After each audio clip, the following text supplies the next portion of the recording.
এক বনে একটা শিয়াল থাকত। তার নাম চন্দ্ররাখা। একদিন সে খাবারের খোঁজে ঘুরে বেড়াচ্ছিল, কিন্তু অনেক চেষ্টা করেও কোনো খাবার পেল না। খুঁজতে খুঁজতে সে বনের বাইরে চলে এলো। একটা গ্রাম দেখতে পেয়ে তার ভিতর ঢুকে পড়ল। হঠাৎ কয়েকটা কুকুরের সামনে পড়ে গেল সে। কুকুরগুলোর সাথে শিয়ালের সম্পর্ক ভালো ছিল না বলে কুকুরগুলো শিয়ালকে তাড়া করতে লাগলো। একটা সময় শিয়ালটা একটি ঝোপের পাশে এসে লুকিয়ে পড়ল এবং সে নিজের প্রাণ বাঁচানোর জন্য একটি ধোপার বাড়িতে আশ্রয় নিল। ধোপার বাড়ির আঙিনায় একটি বালতি ছিল এবং সেই বালতিতে নীল রঙের পানি ছিল। শিয়ালটা দৌড়াতে দৌড়াতে সেই বালতিতে পড়ে গেল।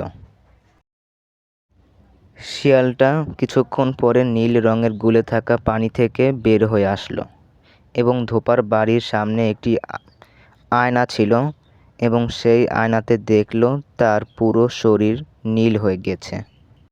এরপর সে দেরি না করে বনের দিকে যেতে লাগলো। তখন সব প্রাণীরা তাকে দেখে চিনতে পারল না। সবাই অবাক হয়ে তার দিকে তাকিয়ে রয়েছে এবং কিছু কিছু প্রাণীরা ভয়ে দৌড়াতে লাগলো।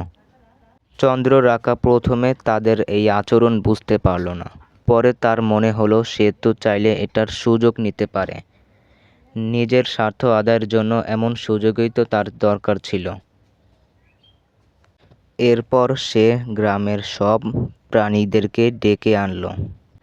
ডেকে এনে তাদেরকে জিজ্ঞাসা করলো যে, তোমরা এভাবে দৌড়াচ্ছ কেন?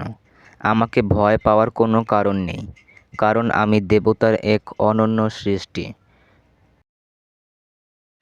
তিনি আমাকে বলেছেন এই বনে কোনো শাসক নেই, তাই তিনি আমাকে বনের শাসক হওয়ার জন্য পাঠিয়েছেন। তিনি আমার নাম দিয়েছেন কাকুদরুম, আর ভালোভাবে বনের রাজার দায়িত্ব পালন করতে বলে দিয়েছেন। তাই বনের সব বোকা প্রাণীরা তাকে রাজা বানিয়ে দিল। এরপর নীল শিয়ালটি সিংহকে মন্ত্রী বানালো।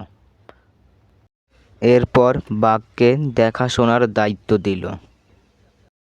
এরপর সে বনের সকল শিয়ালদের তাড়িয়ে দিল, কারণ তার ভয় ছিল শিয়ালরা তাকে চিনে ফেলতে পারে। এরপর বনের সকল প্রাণীরা শিকার করে খাবার নতুন রাজাকে দিয়ে যায়। এরপর নতুন রাজা নিজের ভাগটুকু রেখে অন্যান্য প্রাণীদেরকে খাবার বিলিয়ে দেয়।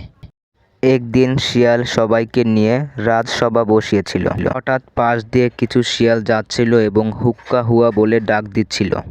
এরপর শিয়ালদের ডাক শুনে নতুন রাজা হুক্কা হুয়া বলে ডাক দিল, কারণ তার মনে ছিল না সে আগের মতো সাধারণ শিয়াল নয়, সে এখন বনের রাজা। এরপর তাকে সব প্রাণীরা চিনতে ভুল করল না এবং তার উপর সবাই প্রচণ্ড রেগে গেল।